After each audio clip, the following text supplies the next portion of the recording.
प्रवर्तन निदेशालय ईडी ने 538 करोड़ रुपए के केनरा बैंक धोखाधड़ी के मामले में जेट एयरवेज के पूर्व प्रमोटर और एयरलाइन के संस्थापक नरेश गोयल के करीबी यूएई स्थित व्यवसायी हसमुख गार्डी को तलब किया है।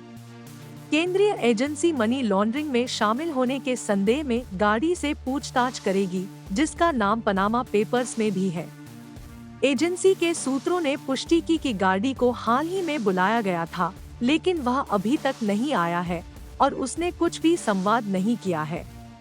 ईडी अधिकारियों द्वारा गोयल से पूछताछ के दौरान गार्डी का नाम सामने आया।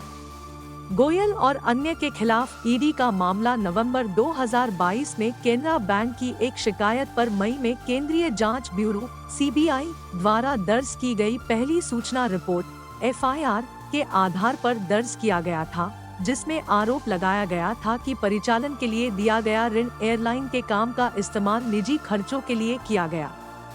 बैंक की शिकायत 2011 से 2019 के लिए एक बाहरी ऑडिट कंपनी द्वारा फोरेंसिक ऑडिट पर आधारित थी, जबकि केनरा बैंक ऋण को 2019 में एक गैर निष्पादित संपत्ति घोषित किया गया था। ईडी का दावा है कि 538 करोड़ रुपए का ऋण कुछ और नहीं बल्कि अपराध की आय थी, जिसे डाइवर्ट किया गया और निकाल लिया गया। ईडी का दावा है कि यह विभिन्न संस्थाओं को पेशेवर और परामर्श खर्च का भुगतान करने के बहाने किया गया था। एक सूत्र के मुताबिक गोयल ने गार्डी का नाम लेते हुए कहा कि उन्होंने बहुत पहले ही उन्हें पावर ऑफ अटॉर्नी दे दी थी और वह भारत और विदेश में विभिन्न समझौतों और ट्रस्टों के साथ साथ चल और अचल संपत्तियों के लाभार्थी है। यह भी आरोप है कि गोयल परिवार ने कंपनी के फंड और गार्डी के फंड से फर्नीचर और आभूषण खरीदे। अनीता गोयल ने आभूषणों की खरीद के उद्देश्य से राज ओवरसीज पीटी लिमिटेड सिंगापुर को कुल 1,480,000 अमेरिकी डॉलर के 5 प्रेषण किए। कुछ ईमेल संचार से संकेत मिलता है कि गार्डी द्वारा नरेश गोयल और अनीता गोयल के लिए खरीदी गई कुछ चल संपत्तियों के लिए भुगतान किया गया था। फर्नीचर, सहायक उपकरण, परिधान और आभूषण की प्रकृति में। ईडी की एक रिपोर्ट में कहा गया है कि जाहिर तौर पर कंपनी से फंड को अपने निजी इस्तेमाल के लिए निकाल लिया गया है। ईडी के मुताबिक जेट एयरवेज एलएलसी में गार्डी भी एक प्रमुख शेयरधारक है, जिसकी 34% हिस्सेदारी है, जबकि गोयल की 15% हिस्सेदारी है।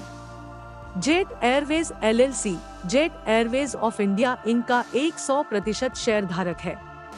इसी तरह गार्डी टेलबाइंस इंडिया लिमिटेड में निदेशक है, जिसके पास जेआईएल की 89% हिस्सेदारी है, जबकि गोयल के पास 51% हिस्सेदारी है।